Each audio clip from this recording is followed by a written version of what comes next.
Hey Telitizen, kembali lagi bersama saya Aji Gautama Putrada. Ini adalah mata kuliah Sistem Cerdas Internet of Things. Kita sudah masuk ke dalam pertemuan 12 tentang Deep Learning dengan Keras. Pada bagian kelima, kita akan membahas mengenai melatih model DNN di Keras. Pada video sebelumnya kita membahas bagaimana mengejawantahkan model DNN. Misalnya di sini kita punya DNN dengan dua layer, dua hidden layer.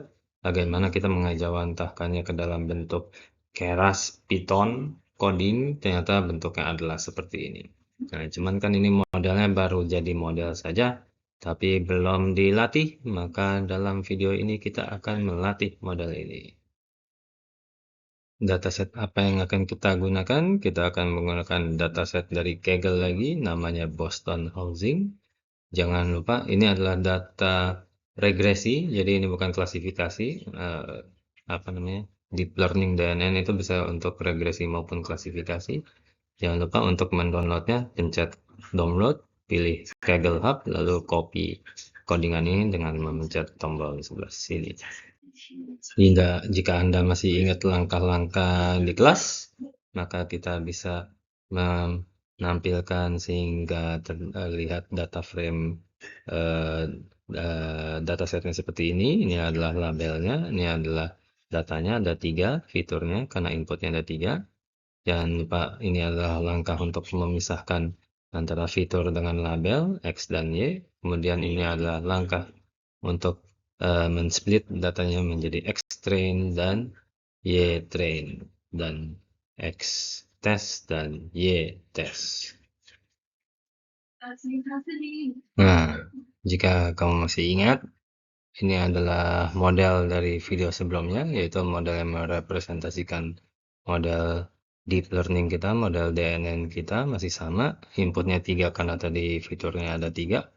Outputnya 1 karena kita memprediksi yang itu, satu output. Terus habis itu kita menggunakan langkah berikutnya adalah model.compile. Jadi model itu belum bisa di training kalau belum di-compile. Nah, model.compile ini apa? Ini mengatur environment pengujiannya yang nanti akan dijalankan. Nah, apa namanya? Environment-nya itu biasanya yang kita atur itu adalah loss. Loss itu kan seperti yang dijelaskan sebelumnya dalam DNN training kita perlu mengatur loss untuk supaya si neuron-neuronnya itu makin pintar karena loss-nya nanti semakin kecil. Loss itu error. Jadi kita menggunakan MSE, mean squared error, sebagai metrik untuk loss-nya. Kemudian kita bisa menambahkan metrik pengujian untuk melihat apakah kinerja modelnya sudah lebih bagus atau tidak. Nah, kalau sudah model.compile, kalau untuk trainingnya, kalau misalnya sama seperti sklearn, sama-sama menggunakan model.fit. Nah, bedanya selain memanggil xtrain dan ytrain, ada beberapa metrik yang bisa dipanggil juga. Misalnya epoch, jangan lupa epoch ini untuk melatih apa namanya, untuk berapa iterasi yang kita butuhkan pada saat melatih deep learning. Nah, ini saya menaruh history di sini karena seperti yang saya jelaskan sebelumnya, nanti ada training curve, yaitu yang kurva hasil latihan yang memperlihatkan bahwa modelnya semakin pintar kalau iterasinya meningkat. Nah, itu nanti kurvanya itu disimpan di history sehingga kita bisa menampilkannya pada saat trainingnya sudah selesai.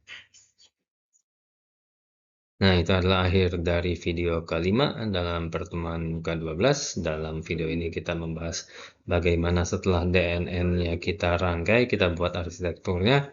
Nah, di video ini kita membahas bagaimana kita melatihnya.